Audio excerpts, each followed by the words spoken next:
Trump actually is convicting himself. You know, had he just said, if had he knew he was trying his best not to get elected when he was running against Hillary, because his plan was not to get elected, but just to run for office, because that's all he wanted to do. He didn't want the job. He just wanted the attention, you know. If anything, Trump is the number one comedian of all times. Because think about it. I can't think of one comedian that became president and that tried to overthrow the government. You know, Thomas, just what's that comedian that goes like that went super hard and he's dead now? Jim Carrey played him in a movie. What's that? Oh, You know who Andy I'm talking Kaufman. about? Yeah, it was almost like Donald Trump was doing an Andy Kaufman by running for president, and then he accidentally became president. Start wrestling women. It's like crap. that's what happened. Everything he said, people laughed at it. See him attacking women, attacking Hillary, attacking the lady that he raped in the store.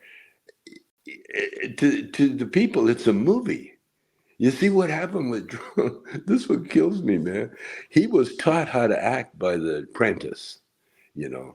And the apprentice, I mean, the Cheech and I, we're improvisational actors. And the guy that taught Trump how to do the apprentice, he taught him improvisational acting, which is that you take a real situation and you film it. That's really what improv acting is that you pretend you are that something happened that didn't happen, and but you convince everybody around you that it happened, and if you're a good actor, and that's what those snake salesmen are, you know, snake oil salesmen. You know, they're good actors. This will kill you. This will cure you. You know, all you have to do is blah blah blah. Give me a lot of money and take this little vial. You don't have to drink it. Just hold it to your forehead. And if it works, and if it doesn't work, it's because you're not doing it right. You know, Yeah. all that. The holy prayer water. Yeah. And that's what we're watching that now. But the good news is it's all for a reason. Because you know, here's the thing with this cracks me up. And by the way, you guys are the only guys I can talk to about this with, because my wife does not want to hear anything what I have to Likewise, say. man. I think we're three of a kind in that My regard. wife too. Yeah, so They don't want to you're hear in good company here. Yeah. Yeah. So so I started, you know, as an improv actor, I saw what he was doing to get elected. And so I didn't vote for him, but I thought, wow, this guy can get elected because what he did, he turned everything into a play, you know, and acting. And so he's got a reason for whatever he's doing, because people in their mind, they like him and they'll make excuses for him, you know. Like what he is. He's the oldest child of a rich, deranged dad that was in the bootlegging business and stealing and robbing, you know, stealing from the government and lying about his taxes. I mean, the guy is. Are we talking about the Kennedys again, or are we still talking about Trump? And Tommy, have you heard about any of the theories on like Fred Trump, where apparently his uncle he was an engineer that was contracted by the FBI to go through all of Nikola Tesla's papers after Nikola Tesla died, and they raided his hotel room. So I'm just curious, have you ever heard that? Because that's also a part of this Trump lore. No, I never. I might have, but I don't remember it. No. It adds on to the idea that he might have come from not just like a silver spoon in the mouth, but he might have had like a Tesla coil in his back pocket or some kind of knowledge of, you know, infinite energy or something. No, Trump and knowledge don't go together, man. You know? He was a guy that was Lysol to get rid of the COVID. Remember? Is there any redemption arc? Not a realistic one, but is there one that could even exist for him, or is he so far gone and No, full of sulfur? he's a sacrificial lamb. Do you know what the sacrificial lamb is? Yeah, to absolve guilt for the masses, you But I mean, basically have the one. in real time, it's they kill a lamb. They kill, for food. But I mean, they say all the evil goes into the lamb, and then they kill the lamb. That's a sacrificial lamb, or scapegoat. Scapegoat is the same thing, They blame everything. Or witches. That's why Trump always blamed witches, because he really believes that it's the witches that and what he doesn't really understand is that he's the witch. Think about it, because he's the guy that ruined his life, his own life. He cries about it. And he says, "Hey, I had it made. My life was perfect. So why did you?" Like Howard Stern asked him, "Well, are you nuts? What are you running for president for? It's stupid. You got the best life you could ever have now, and once you run for president." This is what Howard told him. He says, "They're going to find out everything about you, all your back taxes, all the rape, all the stuff that you've been doing." But he couldn't help himself because in his mind, The when he ego. got elected, he thought, "Oh, I really am that guy." Now that's why he's talking about those QAnon lines. Now he's posting those because he really believes he is the second coming of the whoever, The God Emperor. yeah, We were talking about that last night, actually, about Donald Trump, like how much he kind of gave up in a sense. Like the American public loved Donald Trump. He was like a figure of pop culture. He was like in movies. He was in music videos. He was in wrestling. He was like beloved in like a weird, creepy way. Like he was like the weird uncle, but everybody loved him. And then more than half the country can't stand him and hates his guts now. And the people that love him have doubled down, and they love him for all of his faults and all the terrible things he's done. And it's just wild. Remember Jim Jones, the cult leader, People's Temple, yeah. The Kool-Aid guy that had everybody Kool-Aid. That's what we're dealing with. Except, right down to the Kool-Aid, because you gotta know this.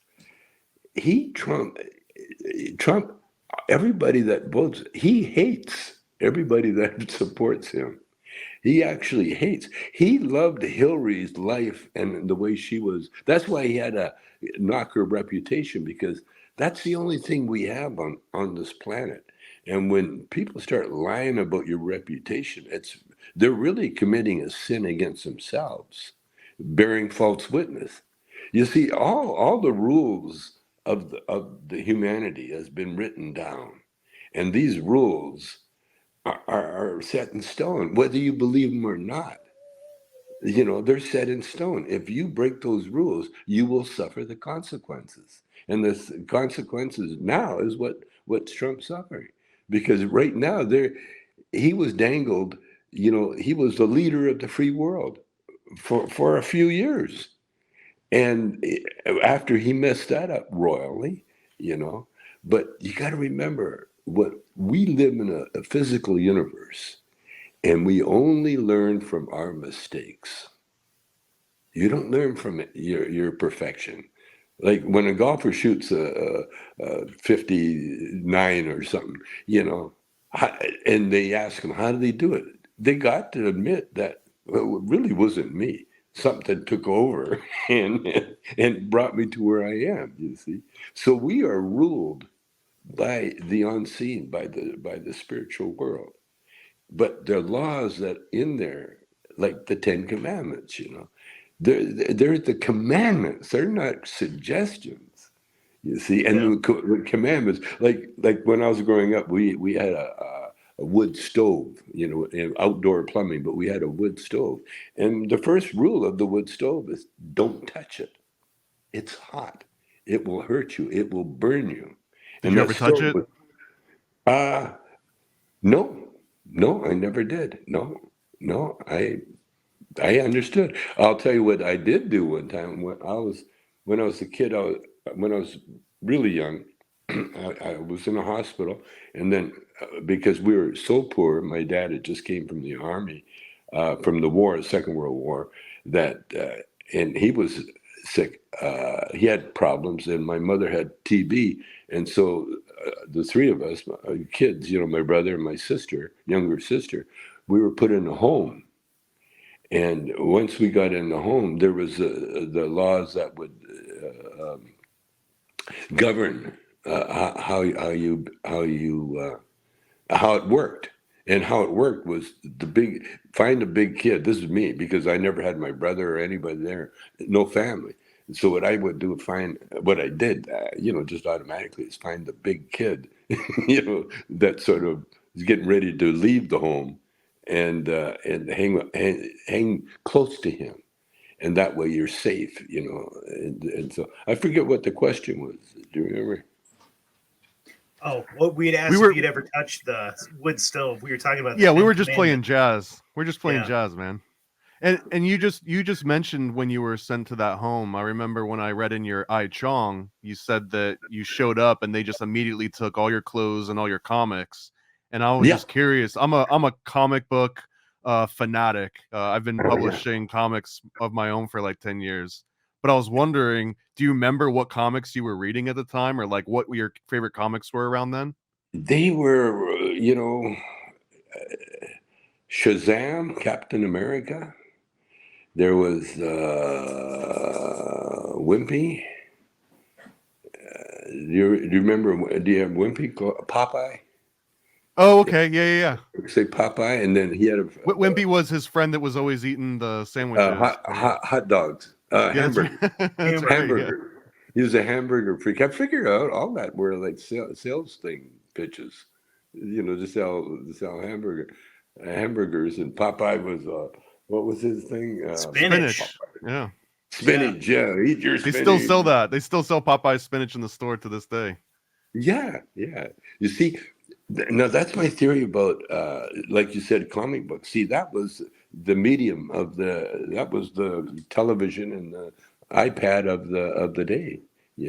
My dad. The reason I had a comic book collection was my dad. When he visited the hospital, he always bought me comic books.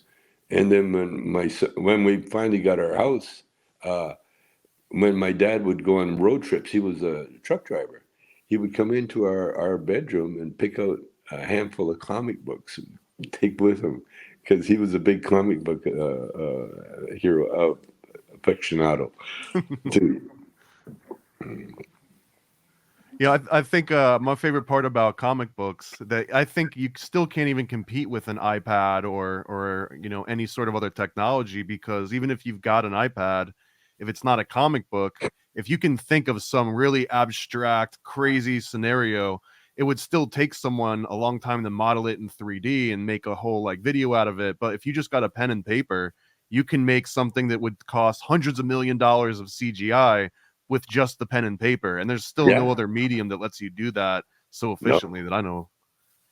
No comic books. That was our connection. By the way, I consider art as God's way of talking to us. That's how we communicate with each other.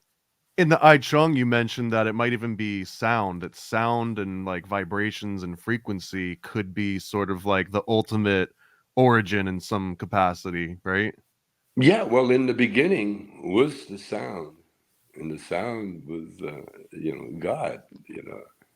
Yeah. Well, there was never a beginning. That it was always in the Bible. If you look at it the way I look at it now, the Bible is the beginning of intelligence, beginning of awareness. And so when you put down, Adam and Eve, and or Noah, the story of Noah, the flood, that really is a very homophobic kind of story. Because remember the mark of Cain, he walked in on Noah and got smited for it. Yeah, and oh yeah, and then he, in the story of Noah had his way with his father, so there was a very homosexual theme. Yeah, this is the curse of Ham you're talking about. Yeah, and then And then remember, he had all the animals, 2x2s, a male goat and a They were getting female freaky goat. on that boat. Yeah, Anything and they goes had when them you're all on on the international yacht. waters. Yeah, they had them all on the ark, and the ark made it through the flood, but no one, everybody's looking for it now. Oh, they found the ark on the Mount Sun. So I just love. Well, the Bible was written by really good writers. I mean, they still the movie people still get stories from the Bible, from because really is the story of humanity. And if you read it, and if you read it with the knowledge of reality of what really is, because the great thing about us humans, we've been blessed with this sort of yeah, it's like I can't think of the word. We're so special in the scheme of things, we're as godlike as you're going to get, because we can talk about God. I can't think of any animals, intelligent animals. I've been watching the elephants and how intelligent they are, incredibly warm-hearted and loving, and I mean, it just it shows you there is only one God, and which means God is life, and so there's only life. And then there's the other side, non-life. Have you experimented with a bunch of different religions? Like, have you gone through and tried a few out and tested how It's they more feel? like not experiment. It's more like examine them. Yeah, and for the most part, a lot of it's territorial. You know, God wanted us to have this land, and nobody else. you know, but yet but the Arabs, that's what God was discovered in the desert by Jewish shepherds, because they're with the shepherd every night. There's no one to talk to except God. So so it was according to the research that I've done. They were the first. That tribe were the first to acknowledge a spiritual God.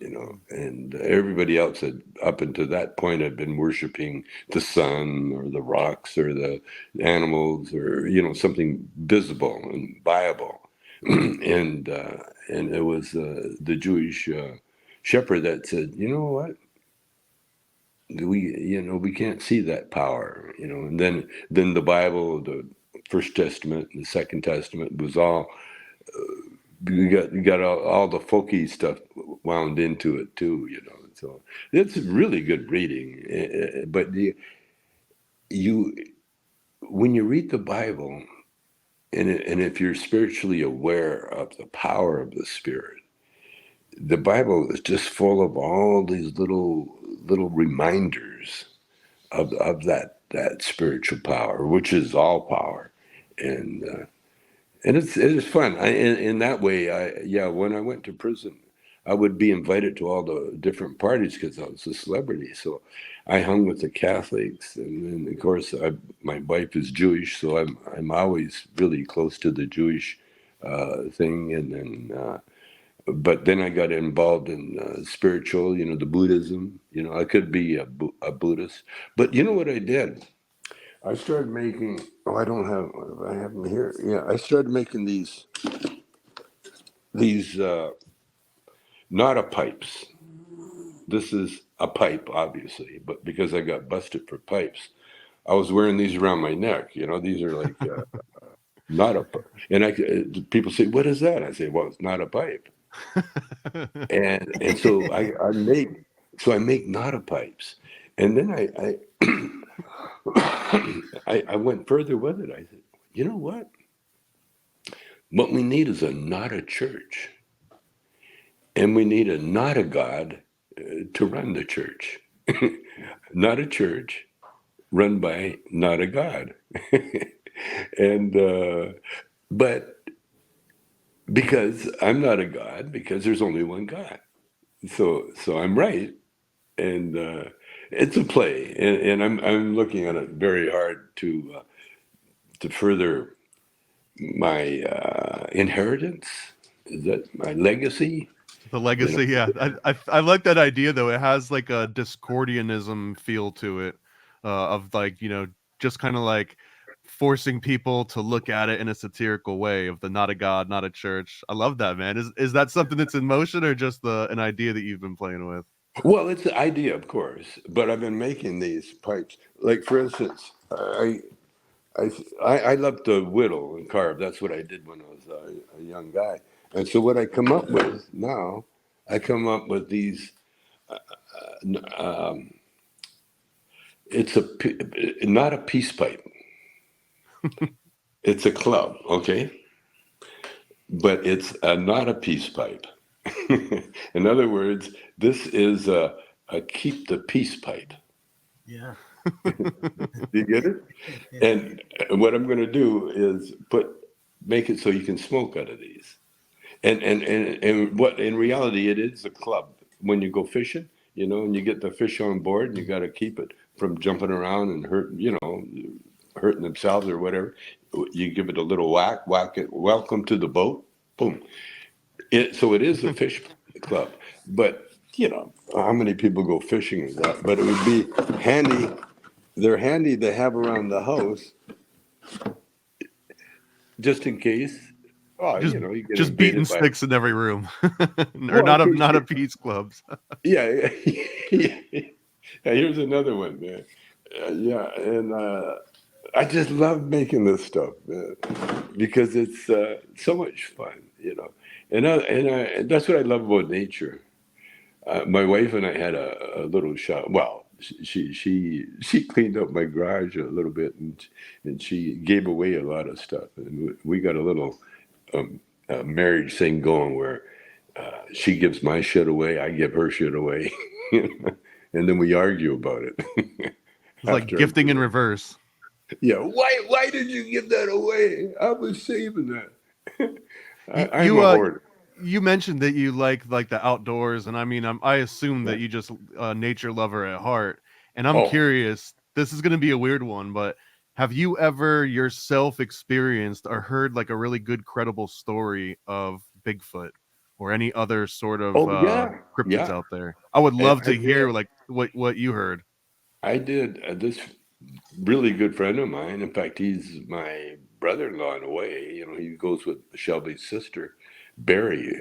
He's a professor at he was a professor at the University of Alberta or British Columbia, and he was a logger among other things. So he ended up teaching some kind of fitness program at the university, but he was a logger.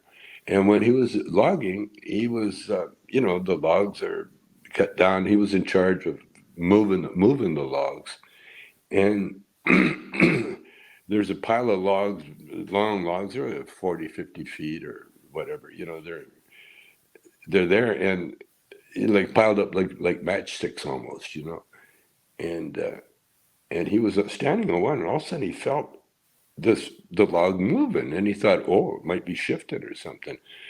And so he looked up and he saw this Bigfoot at the end, like bouncing on the log or pushing it. And he saw that. And he turned to look for the operator of the hoist that was moving everything, to say, "Hey, look, there's Bigfoot." And he turned, and the guy that was supposed to be operating everything was running down the hill. Bigfoot scared the shit out of So him. he saw it for sure. So, so he went running. Of course, by the time they got the people in the truck and everything up there, of course, Bigfoot was gone. But yeah, Do you remember that where was that was at? What part of the country? it was in British Columbia in the interior. It might have been on the island, in fact, Vancouver Island, because I think that's really what I think Bigfoot was I don't know if they're still around, but the climate change and everything could have sent him somewhere. I don't know where he would go, because there was a tribe in British Columbia. See, the natives in BC, a lot of them grew very big, very tall because they had the right nutrition, they had the right food. And so there was a lot of big, huge natives in Vancouver Island, and of course they're natives, and so they lived in the bush, and they didn't all live in nice teepees or log houses. They lived in lean-tos, and they were the first homeless, really, and The homeless Bigfoot. yeah, yeah. And so what they a couple there's a sort of like an not a club, but they were like rejects, and they sort of formed their own little bond or whatever it was, and they didn't want to deal with the outside world, and so they went into the woods, and the woods in British Columbia, especially near a place called Revelstoke. There was a legend that if you got off the main road and walked 10 yards into the bush, you could get lost because there's no signs, you turn around, you don't know where the road is. And if you head in the wrong direction, you can go like 500 miles before you come across any kind of, signs of humanity. And I remember it's called the Bend at one time back in the 50s because it was a gravel road from the end of pavement, and the gravel road went for 500 miles, and so it was really, really rough and unexplored because who wants to get lost? I imagine, did they go? I don't know. Hunters would. You could go up in there, and of course the natives, that was their backyard. So yeah, there's all sorts of weird stuff out there. No, we're definitely pro Bigfoot here. This is one of our favorite topics. Yeah, yeah. Well, the what I've heard there, see the West Coast natives, they're the ones that made the totem poles, the carvings, and the log houses.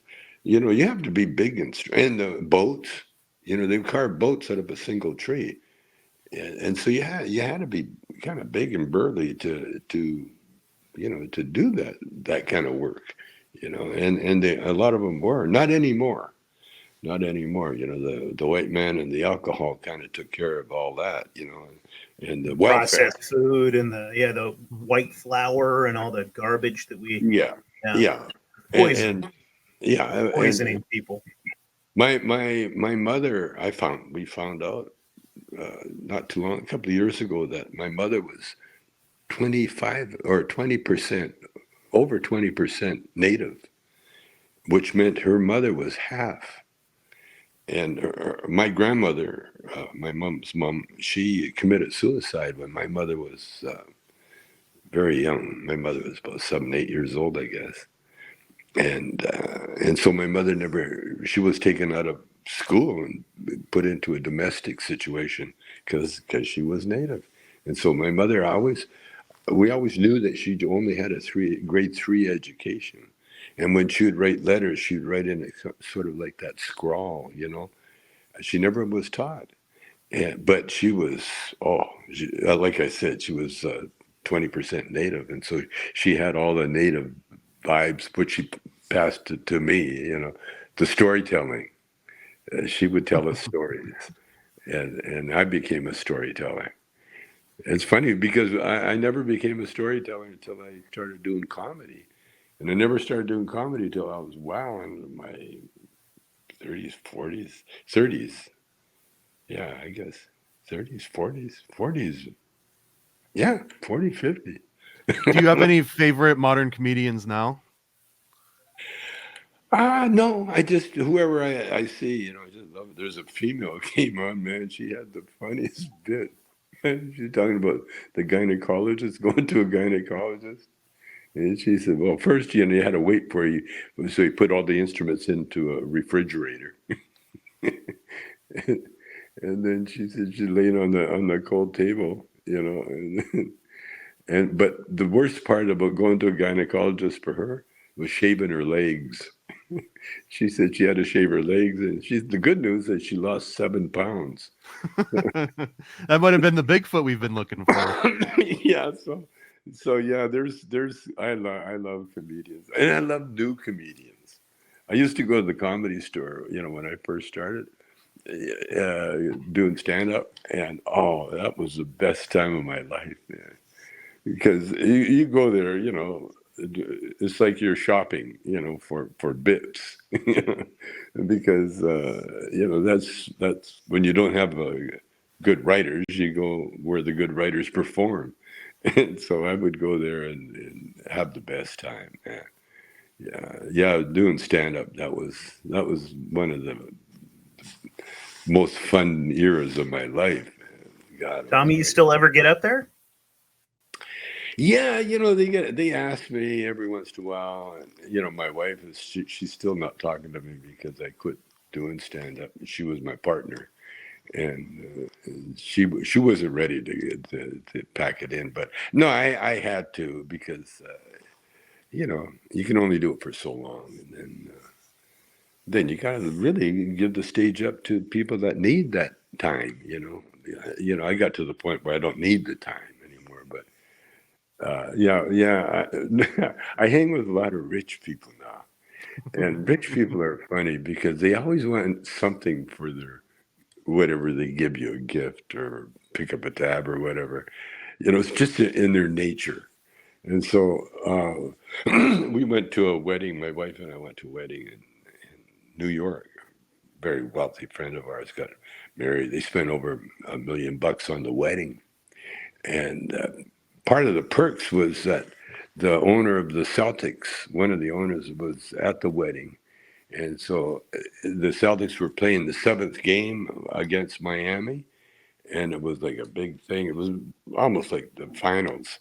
And so the owner offered to fly us up to Boston and put us up in the oldest men's hotel or club in Boston, and be there for the game, and then stay there for a couple of days after and perform at the club. They wanted me to do something. They always ask, yeah, get up on stage. You want to get up stage, because they know that when you hand a comedian a mic, you might not get it back for a day or so. And so they wanted me to do that, to do something. But I got an unwritten law with me that if I'm not getting paid to do comedy, then chances are you're going to get a earful of religious, or not religious, but spiritual doctrine. And that's what I did. And that's what I did. I told them the story. Well, the question, it was almost like Q&A, so how did you get started in comedy? So, people always want that. Oh, a friend of mine was on stage, and I said, I can do that. What joke do I tell to make me big? Yeah, it was a lot deeper thing than that. What it was is that Cheech left me to go with Don Johnson, and so I tried to do a movie, but that wasn't fun at all, on my own movie. It's called Far Out Man. It's not bad, It has a lot of good things, and but then I thought, nah, I gotta do stand up. I used to do a little bit when Cheech and I were together. And I would introduce bits and that, and I got the vibe, And being an old musician, all you do is you just learn someone else's stuff, change it enough to make it your own, and that's it, So that's what I did, and loved it. Loved stand up because it's a craft, and you can have so much fun with it, and that's what I do. That's what I do now. I have a lot of fun with it. But I got heckled by my wife a couple of times. I didn't tell anybody what I had in mind. I never do when you go on stage. You'd like to surprise, but they were honoring me. That's another trick they do with comedians. We'd like to honor you for your service. So they trick you to get you on stage and hand a mic in your hand. Yeah. Because they know comedians. Hand them a mic, and then you have to pay them to stop talking. That's why Chappelle and them, they'll do 7 hours. If you let them. One club owner, he just walked up to Chappelle, dropped his keys on the stage. He said, "Lock up when you're finished." It's therapeutic for everybody, right? The person doing the jokes and everyone listening, though. So that sounds Well, like a 7-hour therapy session. I'd sit down for Chappelle exactly. for 7 hours. I'm not moving. I'm watching every minute. It's therapy. You're right. You're right. Exactly. And if they're not, like I said, when my wife and I did stand up, we made more money selling the merch than we actually did doing the stand up, because the merch was all ours, and whatever little club you worked in, they're limited capacity, so they weren't making a lot of money. It's a tough haul all the way around, but it's a good life. Oh my God. I'd love to get your opinion on, because we were talking about music and comedy and basically just generating art itself. Do you have any strong opinions on this new wave of like AI generated music and AI generated art? Do you think it's like a net positive or negative?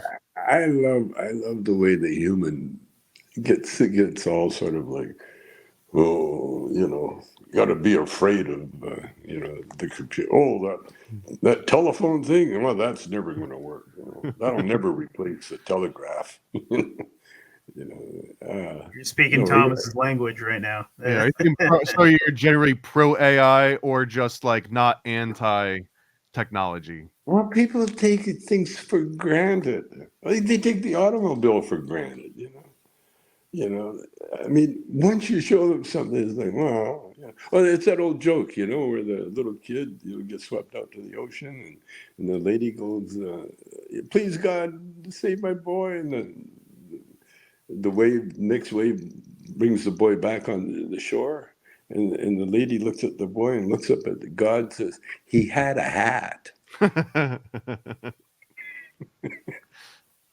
That's the kind of mentality that cracks me up. AI, come on. It's a human that invented it, that discovered it. It's not invented. You didn't create it. You discovered it, and it's always been there. And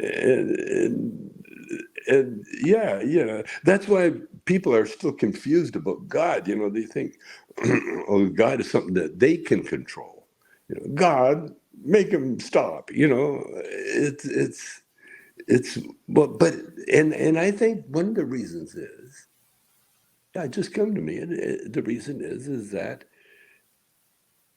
if you do have a knowledge of God, it's a blessing.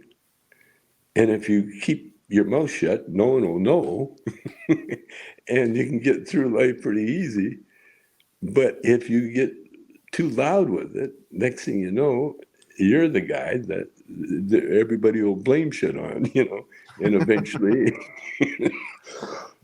eventually take you out. But yeah, I don't know, man.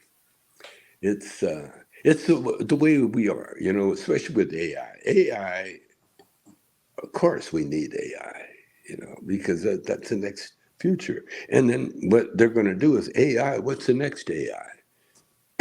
So AI will tell you what the next one is coming, because there is coming. Because all it is more information, more things that you can do with your phone.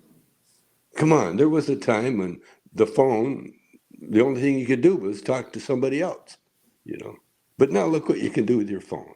Do you ever wish that smartphones didn't exist, so that if you went out in 2023 to a party or something, no one had anything to distract them? Or do you think that's also something that we can all embrace? I want you to take this into consideration. There's a reason why the commandment says, judge not. There's a big reason. And what is the reason? Is because when you make judgments too soon, you're solving problems that you don't even know exist. You think you're solving problems, and what you're doing, that's really like a Trumpy. I don't care what he does. I'll vote for him. Why? Because it's easier to listen to his bullshit than to listen to anybody else's bullshit. Because he hit a nerve. You know what I mean? And His is gold covered shit. yeah. I mean, you can look at Trump, and that's why I study the reactions of people, because people, we can divide people up into two camps: those that know and those that don't. You see, and that's the way life is. And you got to be very careful. I do. I got to be very careful of who I share my epiphanies with. I won't say knowledge because they're just epiphanies that I get, and I got to be very careful. That's why I will do these podcasts and gladly do them.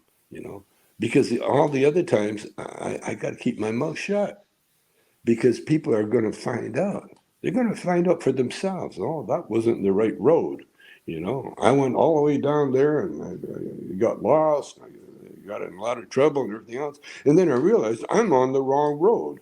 And so I had to go all the way back to the beginning and take the right road, at least what I think is the right road. You see, we're all here to learn.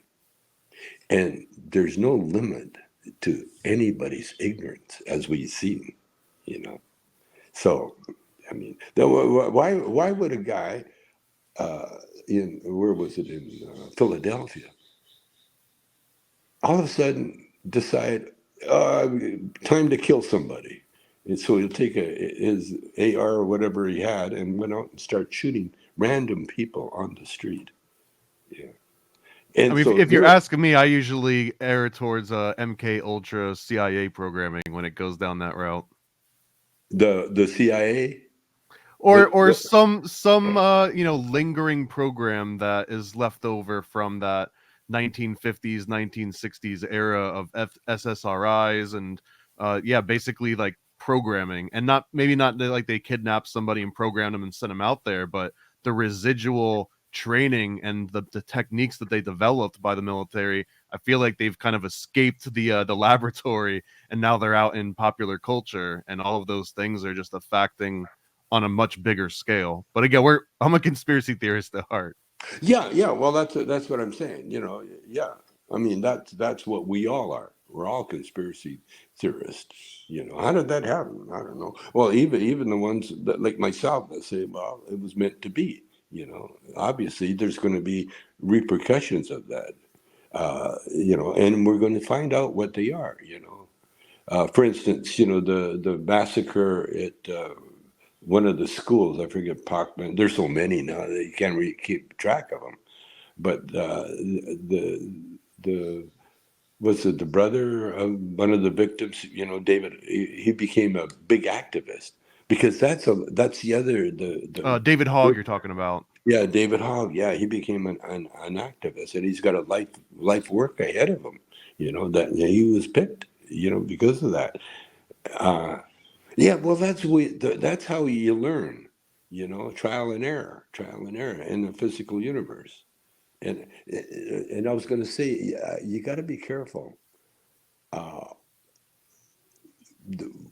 because spoiler alert, like my son, if I see a show on TV that I like, you know, I'll tell my son. He'll say, "Just tell me what's the name of it and shut up. Don't tell me anymore," because I have a habit of spoiler alert, you know, because I'll see something and I remember it and I'll blab the whole thing, and then it's like, well, with cheese, well, why should I watch it now? I know what's going to happen. Well, that's the lazy guy's thing, you know. With me, because I'm a movie maker, you know, I can see the same movie over and over and over again, and to get something new out of it each time I see it, you know. Yeah. But a lot of people can't. But what we have to realize is we're in the middle of learning, and because You know how climate change is gone fast. You know, our learning curve has to get faster. You know, we can't keep doing the same Santa Claus routine, every year without. Uh, we can't ignore what's going on in the physical world anymore. Like we have been. And by ignoring what happens, you find someone to blame. Oh, that's the Democrats, or that's another Republican, or you know what I mean? We find someone to blame. And what happens is that, so the burdens of how to fix anything is off us. It's on them. Why do you call It's it that, the Santa Claus routine? ritual. Okay, yeah, it's just like an annual It, thing that you just go through the it's a motions. ritual to keep the kids, have something the kids to look forward to. And then if you got enough money, you buy a shitload of presents that are useless as can be. Anytime I see those plastic playgrounds in a yard, I look at it. There's some lazy motherfuckers. Because you got the best playground in parks where the kids should be, interacting with other kids. I mean, that's just me, you see. But yeah, yeah, it's, I don't know.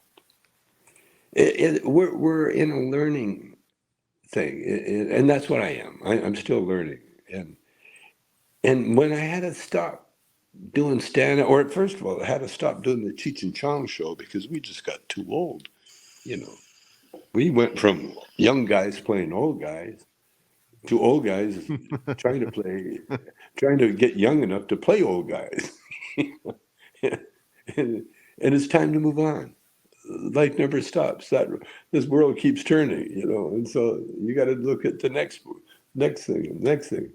So what I've been doing now, I do a lot of cameos and happy birthday wishes and happy Father's Day stuff, and I give advice and I tell, especially people as you get older, I says, you're coming into one of the greatest times of your life where you're not dependent. They don't. No one depends upon you. You're just That's an interesting way to look at it. yeah, Yeah. yeah. And so you can concentrate on enjoying your life. You know how they say stop and smell the roses or smell the coffee? Yeah, you can do that. And I've been doing that. Now, I just got told by my wife yesterday, we're going on a 10-day vacation. And it kind of sent chills through my body. Oh, fuck.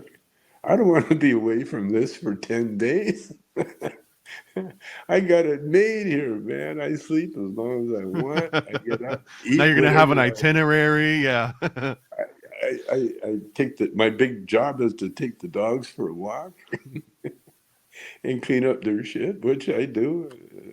And then, my mind is always creating, so I find creative ways to do a shorter walk. And what it is, there's a hill right behind my house. So I take the dogs, and they don't like it. But oh, fuck, we're going up that hill again. so we go up the hill, and they do their job, and they do their business. And I get my heart rate started, you see. That's a whole idea of longevity uh, always starts and ends with the heart. And so you keep the pump uh, working, and you got to do the hills. That's what I found out. I read somewhere there's the oldest people on the planet were in, I think, a Russian village or something, where they had to walk down a mountain to get the water. And they did that every day. And so the people there that are over 100, 120 years old, because of that, or All 100. the, all the all the extra lifespan was just them walking up and down the hill, though. Well, it's to get their heart, keep your heart healthy. Yeah, yeah, but so that's what you want to do. Yeah, you want to be. This is what I learned. If you want to be happy, you got to you got to be healthy. It's hard to be happy when shit hurts. So that's what I found out. So that's what I kind of basically do. Just give advice to old people. And one of my advice too is enjoy the perks that comes with getting old. People open doors for you. People get up and give you seats. Don't try to be a hero. Say, oh yeah, well, that's okay. No, sit down, take I advantage love of it. it. Yeah. In Yeah. prison, when I first got into it's a camp, and when I went in there, I met these old guys, and they're all carrying around little cushions, little foam rubber cushions, homemade, just cut a piece of foam. And at first, I couldn't figure out what they were doing. Oh, then I realized. In fact, I asked, and they said, "There's no soft place to sit in prison." And what old guys do, because we didn't have to work, we have to get up, clean our cell, and then go find somewhere to sit. And so these guys had the foam, you see, and when they left, when their sentence was up, they would give the foam to whoever was staying there. And so I got a couple of foams. But getting old and appreciating, it's been like you're really on the last leg of a marathon or a relay race. You're on the last leg, and you're way ahead of everybody, so you don't have to run that hard. In fact, if you want to, you can walk and still win. So that's where I'm at now. Yeah. And you have that baton to pass as well. Yeah, Yeah. yeah, yeah. I got it made, and I'm married to one of the most gorgeous women on the planet, and that's another part of my rap too. I tell people, I said, there is a God, and He really likes me. Yeah. And people say, how do you know that? I said, well, have you seen my wife? And that's the end of that conversation. Are you a reincarnation guy? Like, is there going to be a Tommy Chong version 2.0? Or like, what do you think? What's your big idea of what comes next? Well, it's what I know. Um, Life never ends. It never ends. If it did, it would have been over a long time ago. No, we're in what do you call it? Eternal. Cycle? No, we're in the eternal universe. And all we do is get recycled every time. Think of us as a car, you know. And just think if you had to keep the same body for eternity, that would be kind of not good. But the spirit is eternal, and the people that you're with now, you've been with before, and probably through eternity. My wife and I, this is probably another trip that we've been on before, and we'll do it again. It never stops. Have you ever done a past life regression? No, no, for a lot of reasons. First of all, it's not going to help me now, knowing that I was whatever.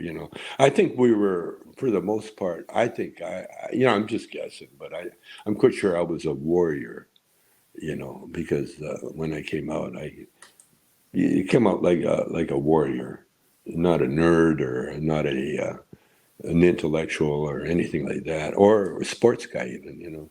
I came out. This trip was music and comedy. That's what I was destined to do, especially music, but not and music in a sense where I'm helping people. I'm eventually going to do an homage to my people, because I've been asked again. Cheech, you and Cheech are the great comedy team of the era. You can't think of anybody else that reached the heights that we reached as a comedy team. And so we're Cheech and I are both very proud of it, but we're also very aware of that it was back when we were younger, and now it's a whole different picture. But yeah, I believe in life after, because death really is just another moment when you think about it.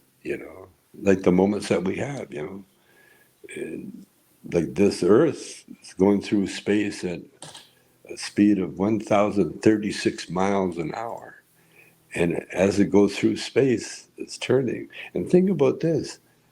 Every second we're into a new area of space that we've never been in before. Oh, I got the pool. Oh, they're out there. Well, they're outside. I had the door open, and now they're outside harassing the pool guy. And the pool guy's just ignoring him. I guess I should yell at him, but I get tired of yelling at him. Oh, he's petting them. They're cool. Tommy, I wanted to touch back on something that you said. I'd never heard this before. That it was the shepherds, like I guess in the Middle East there, that were the first people to conceptualize a spiritual God. I think Yeah. that's a really fascinating idea. Have you ever heard of the theory about? There's a book written called "The Mushroom and the Cross."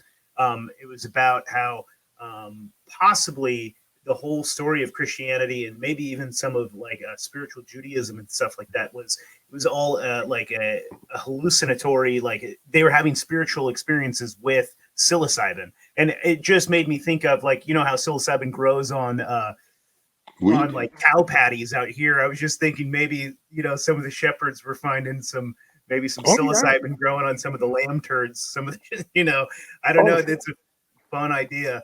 And I know that spiritual medicine like that, for me, psilocybin is what brought me back to Christ. It brought yeah. me back to to Jesus for me. Do you have any thoughts on that? And how has Yeah. psychedelics has that helped your spiritual practices and things like that? Oh, yeah. It changed my life. It changed my life. I mean, I was going well. Then I got involved in jazz, and it was the jazz musician that turned me on to my first spiritual book, other than the Bible, was The Third Eye by T. Lobsang Rampa, and it was a story about a reincarnated monk, Tibetan monk, that got reincarnated as an Englishman, and he was living in London, and he wrote a book because he had the gift of the past memories, and so he wrote a book about the third eye, and which was really the Tibetan theory of reincarnation, because the Tibetans were the only ones until the communist China stopped them, I guess, that could their spiritual leader would be reincarnated. Every one would die, and then they would look for the babies to find out which who did he came back as.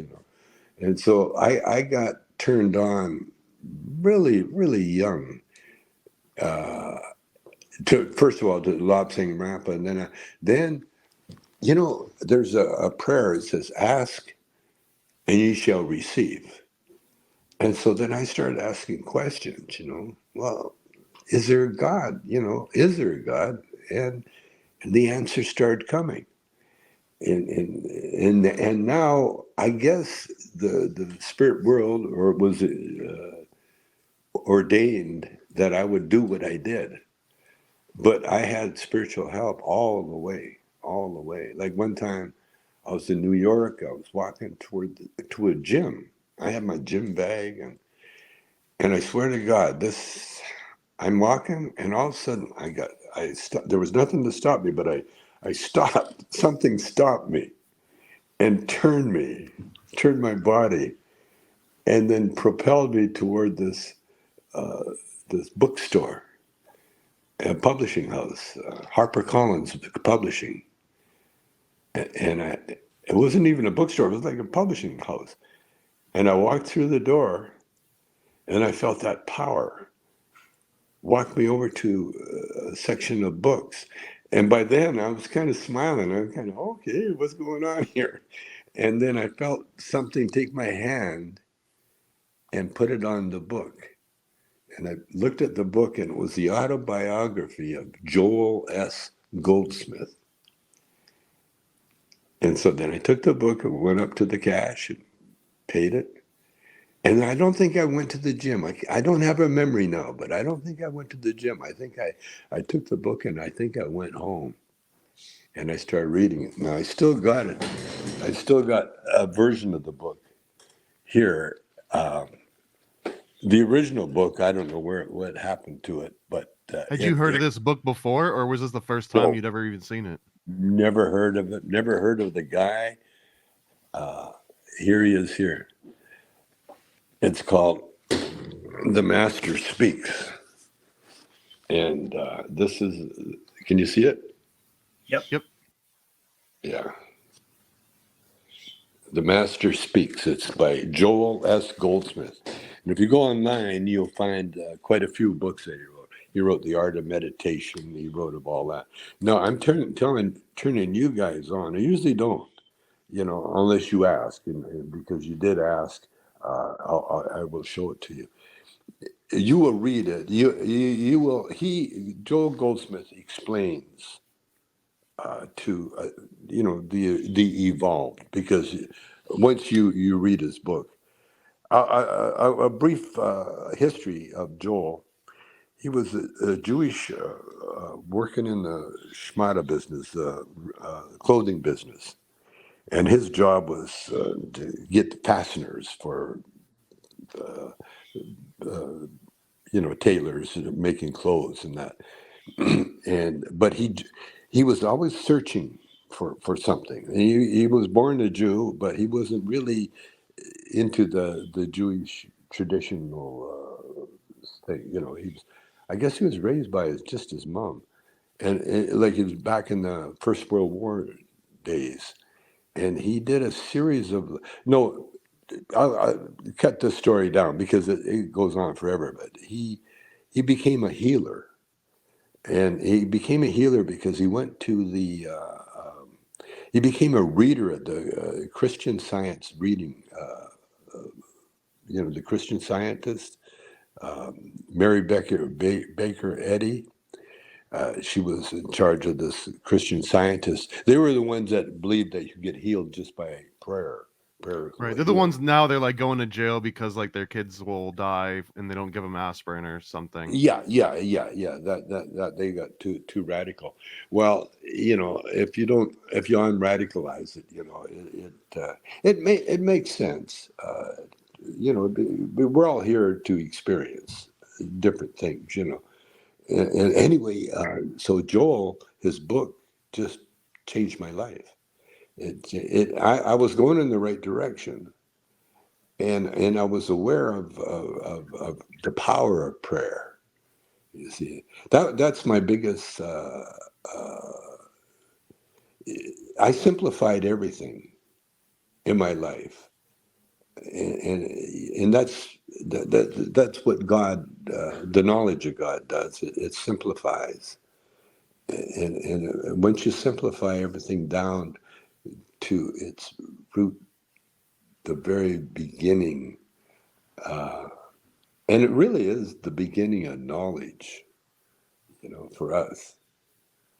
I everything in my life. First of all, I never. Every job I ever had, I either got fired or I evolved in some way, but I was never in control.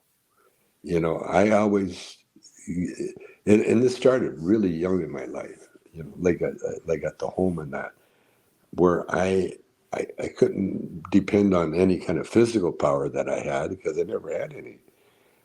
I had to rely on God, basically, and I learned, and so, when you're poor, the only reason you have to dress up is to go to church. And and so every Sunday, we would go to church, just because my mom, she was a very hip lady and aware. And we got the kids out of the house, give them something to do on a Sunday, you know, because in the country, they don't have organized anything. Just you kids go out and play, get out of here. And so Sunday school, it really took all the stories, especially the story where God is everywhere. And I remember walking out of the church at night, looking, God is there. Where is God? Okay, if God is everywhere, you got to be around here somewhere. And then all of a sudden, I felt myself again, looking up at the heavens, and it was a clear night, and I could see all the stars and the galaxies and the comets, and it was like, okay, God, not bad, yeah, that's pretty impressive, pretty impressive. This universe of yours, But then as I progressed, I learned how important individuals are, or how important a cell, a tiny cell, and everything begins with one, and then it gets divided. Like a cell, it starts with one, and then it gets divided into two, and then that two gets divided into four, and blah blah blah. It goes on and on. But it all begins with one. It all begins with one. It's so simple. The And monad. yeah, and when you do that, and then when you realize, like I have, just from reading and putting things together, and Goldsmith is really great because he explains the mirage that most people live in, and for a reason. Because, like I say, we're here. Not everybody can be a prophet, or there's a handful. Every generation has them, but one or two or a handful. Just not a lot, because everybody's here to learn different things. The gardener is going through his karma. The policeman, the airline pilot, all different, but we're all the same. It's so cool. It's so cool when you have that knowledge, and then you have an empathy. And like I said, I've been learning judge not. And I wanted to, another one, the one I used to use was forgiveness. I had a buddy say, what is the secret of happiness? And I said, forgiveness. And it's forgiving yourself as well. See, and no regrets. I watched something on TV or something, and the wise man said, don't have regrets. Regrets chain you to the memory of something that wasn't very pleasant. So eliminate them because it's gone forever. So if you keep your life free of regrets and judge not, think about how important that one is. Judge not. So you see someone like homeless, good idea. Now I've got rich friends that they're just they don't want to work. They just want to live off the people, and we're taxpayers paying them. In fact, I just watched a thing on the Turks or something where they find this lady in her organization. They wrote her a ticket for feeding the homeless. Yeah, They do There's that a here in priest Orlando and too. Yeah. pastors, yeah, priests and pastors full on arrested by the police for feeding homeless people. Yeah, for absolutely. feeding the homeless. Yeah. Yeah, because you're encouraging. It's like pretty soon they'll have a pigeon uh, barrier, because in some eating places the pigeons will come and they'll create a nuisance. Yeah, well, feeding the homeless. No, I can. The businesses around there, they pay rent and they do that. And some idiot comes and parks his dead ass in there and he just waits for someone to feed him. I understand that part of it, you know. But it's also, but it's part of the. Yeah, I love that. Now, the thing about I don't take that as a slam. I take it as a, oh yeah. Think about it. The police giving people a ticket because, okay, not to encourage them, because if you keep feeding them, they'll keep coming, And you're not going to get rid of homeless if you keep feeding them. And that's what That's they're how you trying get to a say. cat too. So what you do is what I do with my dogs. If you know, more convenient to feed them outside. Feed them outside. You know, that's what I do. And I guess with the homeless too, if you move the homeless thing, okay, you can eat, but you gotta get rid of all this stuff, you know, and move your ass out of there. I thought of a way to get rid of homeless. I might even I've been thinking a lot of cures for the humanity, you know, because that's another hobby of mine. And I thought of one way of fixing the homeless is to pull out a permit, a filming permit, you know, in a certain area. Of course, you have to deal with the people that live in that area and say, okay, here's what we're going to do. We're going to shoot a movie of the homeless and designate all the homeless camps as a movie site. Okay, and you're going to get paid by the movie company to be in your own movie. But when the movie's over, this movie site has to be struck.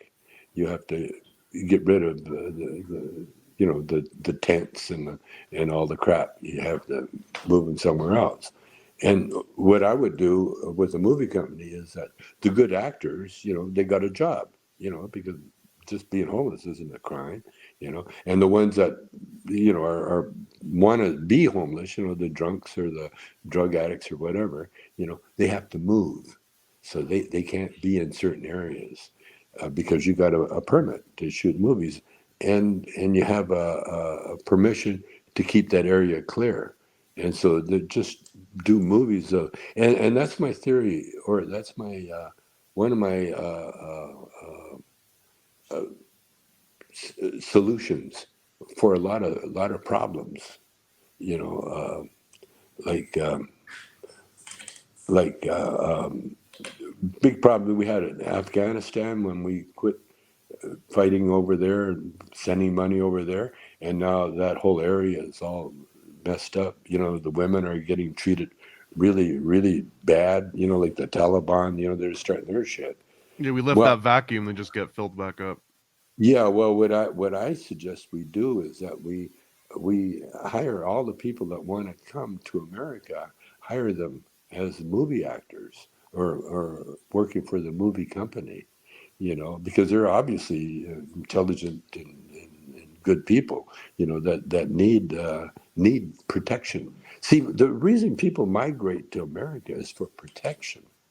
You see, when you're in Mexico or Afghanistan, and you're at the hands of outlaws, you know, the people. If you got something, they'll just take it because there's no law and order, there's no protection.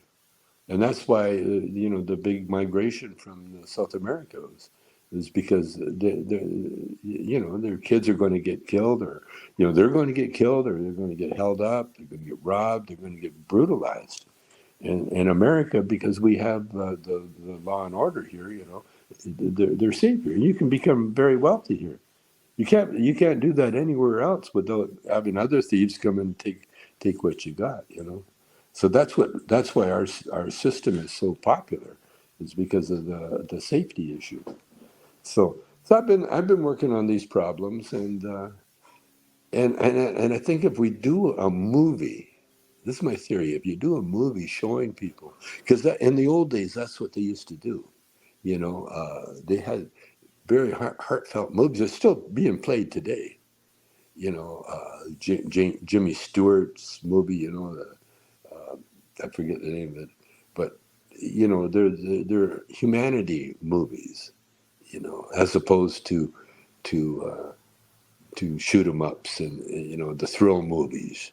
You know, where you get a thrill watching Tom Cruise jump out of an airplane, or Or we could do one of these homeless movies, but they all have superpowers. well, we all do. We all do. Yeah, yeah, yeah. But you know what I'm saying? If you have a movie set, there's a lot of things I like about a movie set. It's more than anything, it's a control, and they usually just have one cop because everybody else is really, you know, under control. You got a boss, you got a director, you got, you know, people telling you what to do, traffic, taking care of traffic, where you park, that's a movie company. It's equipped to do that, and it's also equipped to to school the young. When I worked on that '70s show, Mila had to go to school because she was only 14, and so they had a school on the set, and she went to school and she graduated. And obviously did very well with herself. So I think the movie industry is going to play a bigger role, especially with my movie, because I want to start a movie company called Peace Pipe Pictures. You guys got a scoop on this, because my character, I like, it's always been comedy and always been, full of fun, or a lot of drugs somewhere, a lot of pot anyway somewhere, and it really is. They're gifts that were given to us to calm and to create art, because that's how we express ourselves with our art. Because making movies is an art. Doing a podcast is an art. You mentioned in a podcast that I was listening to recently that you really want to put together a horror movie. Is that still something that's on your bucket list? Yeah. One time, yeah. Oh yeah. What was that guy? Peel, Jordan Oh, Jordan Peele. Peele. Yeah, the get out of here. What was Yeah, it? That Get movie? Out, and I Get think Out. Yeah, it was a fantastic Us, and movie. yeah. Get Out. So genius. So genius. And I'd love to do a Bigfoot horror movie. Oh, where's the Oh, Kickstarter for that? I'm in, man. The Tommy oh, really? Chong Bigfoot horror movie. I mean, there's Oh, can nothing you better you imagine? could put. Oh, that'd be so great. Yeah, I got some really good ideas for movies. I always have. That's one of my talents. I can conjure up so many movies. Well, like I did Up in Smoke, or Next Movie, or Korskin Brothers, or all that. That's me. That was me. That was one of the reasons Cheech and I broke up, because when we did the movie, it was Tommy Chong. You had to go Tommy Chong way or no way. So yeah, that's why Cheech ended up doing Born in East LA, without me, because if I put my little stamp on it, it would have been a whole different. Tommy Chong in East LA. That would have been the title. No, I appreciate everything, man. I really do. When you're there's no negative. I mean, you got to learn to work with negatives. That I just see it, epiphany. That's what puts humans above the animal world, for sure. Is that we can we're not just one note samba. There's a lot of different areas, ways, because we are special. We can go different ways, and we can change on a dime. And create. Who created AI, by the way? It didn't come out of Mars or some other galaxy. It came out of Earth. Well, The that human. depends on if we're living in a simulation right now or not. Well, no, of course, no. This is very real. No Yeah, simulation. you're convinced that we're in a reality right now and it's not simulation. Of course, it's all new. It's all new. There's, you think we're repeating something. We're not. No, just like I said, the Earth is moving really, really. Since we've talked, we've moved a few miles in the universe into new areas. The world's turning, and all this is going on while we're talking here. So there's nothing new. It's all been done, but it's been done and redone, and like we're going around I don't even know the path that we're on. Our galaxy is on in relationship to the rest of the universe. But that's what's going on right now as we're talking. So our reality is a lot more intricate, more involved than what it seems to be. And like you said, it's is this reality? Yeah, of course it is. Of course. It's refreshing for someone to have a conviction with that answer. I actually love that. Thank you, Tommy. No, I've been blessed, and that's why I keep talking, getting Zoom calls and podcasts, because I know. See, it's not me. It's the power within me, and I'm at that age now where I don't have to. Right now, everything is gravy. Everything is beautiful, because I'm on the last leg of a marathon, or the relay race, and I got that baton in my hand, and I'm ready, and I'm not running that fast. I've slowed down to a walk. The orthopedic running shoes on. Yeah, and then when I hand it over, it's going to be gentle and just to hear, and it may not be to a very, I don't know who it's going to be to, but anyway, it'll be another me. That I guess that's what it is, because I know I've been told. I'll give you an example. I've been like I'm a carver, but not just for fun, just for things to do. So I started carving these guys. Now, can you see it? It looks a little like a Olmec. Yeah, see him? It It almost looks reminds like me of the Bigfoot, guy too. from Mario Brothers that Yeah. smashes you. Well, I don't know why they end up looking the way they do. I've never carved it before. There's nothing I copy or anything, but I keep coming up with these guys, and they're like they're kind of, well, they are my babies, you know. It doesn't take a lot of effort, and I can tell how old I'm getting because my eyesight's changing. And so as I carved these, I found another bunch of carvings that were, I guess that these are them. They were in the basement, and I'd carved another box here. I got so many of them. Now, why am I carving these guys? I really like this guy. This guy is very special to me. I don't know why. He's bigger and he's made out of oak, but They got like a tiki look. I think what it is, it's ancestors, and I'm telling their story. I'm telling their story, and I don't know what the story is yet. See, I get I get messages, I get told what to do. All of a sudden, I find myself doing things. So I'm really hooked in, and it looks like it's a native the world that I'm hooked into.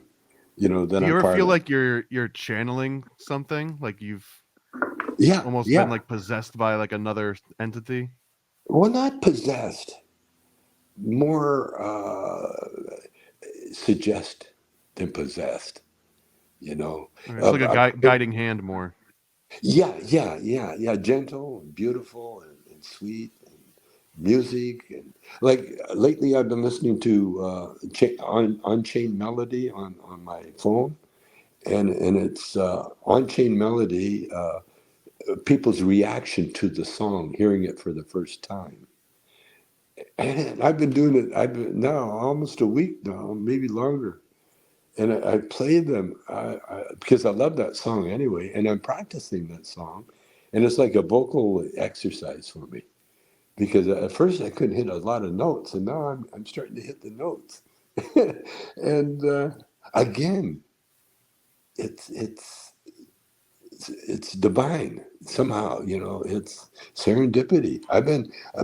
In fact, my iPad even talked to me the other day.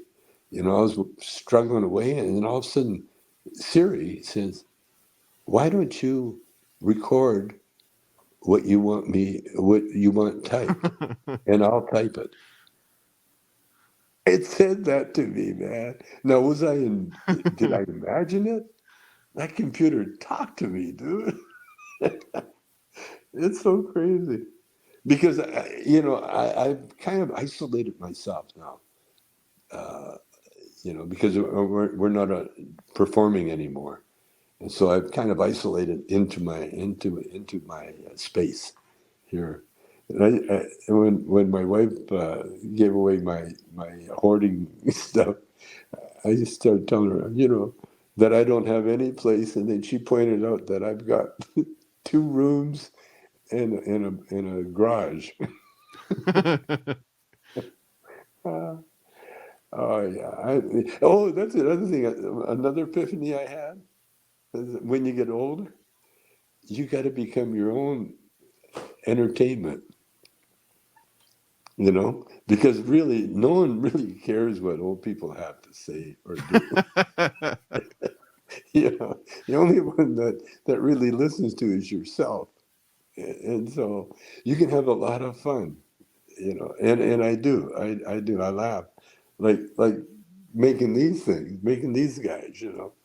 Why am I doing these? What's up? And then I realized, the not a pipe. See, that's what these are going to be, and they're also going to be bongs too, Not a bongs. unbreakable bongs. But yeah, man, my life now it's exciting because I'm so in touch that I even like I said, I got heckled by my wife at the club, the Boston club that I played at. Oh, these dogs! Hey, stop it! Oh, now they're barking at my wife's inside. I'll close the door. Okay, they're out there. Okay, guys, I guess we've been on a while, so I Yeah. guess I like this though, by the way. Yeah, I Tommy, appreciate we'd you love so to have much, you back man. anytime. Yeah. And honestly, Yeah. it feels more like I mean, I know you're a celebrity and you've got all these accomplishments, but it feels even more unique because it almost like you're an archetype, right? Like like the archetype of what a Tommy Chong is feels like it's gonna outlive anyone that I even know. And it's not necessarily it's not like Tommy Chong the person, right? But it's like the actual archetype. And I feel like there could Yeah. be more Tommy Chongs out there. Like you kind of set a mold or reestablish the mold. Well, there's been when you check out the Goldsmith book, you'll see where I come from and what he did. He was a very ordained sort of serendipity life that he had. I won't spoil it for you, but you'll read it, and then when you start you get more into his attitude, and that's where I am totally. I mean, I couldn't get any more, you know. And by the way, I love the computer. You know how the computer you start watching something, then all of a sudden the computer gives you more to watch, more to watch. Talk about entertaining yourself. That's the ever Oh, that's the fountain of everything. that's what I'm saying. This phone, man, I don't want to go anywhere. I mean, we're going to Sicily, and we're going to be gone for 10 days. Now, uh, last night I was not happy. And then today I'm looking at, of course, what have you got to do for 10 days other than, that's a treat. Sicily, man, that's where a lot of the stuff started, and I'll find lots to do. It's just that my grandson, my granddaughter actually, she was been in Jakarta or Indonesia with her dad and her mom, and I miss them terribly, because she's the youngest granddaughter I got, and she loves her grandpa and she loves her grandma, and she is she's going to be a little actress because she's got a phony laugh now that cracks up my wife and I go. She goes, such a phony laugh, and she's such an entertainer. Like she'll have a fit, and but she'll look at me to see if I'm listening because she likes to hear my comments. Because I'll tell her dad, oh, she's going to be a singer. You hear that? She can hit those high notes. And right now she's practicing her vocal cords. And I look at her eyes and I can see that she absorbs all that, And so then she was when she was in her two, she would have these tantrums and she would scream and she literally hit high C and beyond with that, and of course, that's a kid's She's got weapon. perfect pitch. Well, that's that's your weapon. When they can't do anything, but they can scream and they can clear a room in a heartbeat. Well, I miss her. I'm going to miss her. But they'll be back for 4 days, I think, and then we're gone. But I just gotta suck it up and enjoy being rich, because that's what suck it up and enjoy Sicily, man. Yeah, enjoy being rich, and that's what it is. Yeah, I don't have to worry about hotels or why I'm there. I mean, it just I'm like those rich fucks, Hey, let's go. Hey, let's go to Sicily for 10 days. Oh, okay, And that's what we're gonna do. So we'll do it again anytime, man. Thank you so much. I'm going to read that book and would definitely like to talk more about it. It's gonna change your life. And I'll give you another hint. He mentions other books in that book. Get those books. Emmett Fox is one of them. In fact, it's the only one that I can remember now. So Emmett Fox and Joel Goldsmith. It will enlighten you. Once you read that, absorb that, now you're going to go, oh, I get it. It's like you're in a band, and someone tells you, you're not just jamming, you're playing a tune. But what's a tune? Oh, it's this tune. And then they hand you the sheet music, and then you go, oh, okay, I know where I'm at. And that's what that book does to you. But every word is a gem, especially the one that says, don't think you can use this to further your own, start a cult or to start anything, because it's knowledge that you got to be very careful with, because people have to find out what it's like themselves, like eating an ice cream cone. You can't describe that to anybody else. That will make sense, unless they're starving to death and you go, this is really good. Eating an ice cream cone is something that's a solo job, that you can enjoy yourself, and you should. And so, like I'm saying, be careful who you give the knowledge to. I liken it too as like going up to a perfect stranger and giving him advice to how to get to Disneyland, and without any knowledge that he ever wanted to go to Disneyland or give a shit about Disneyland.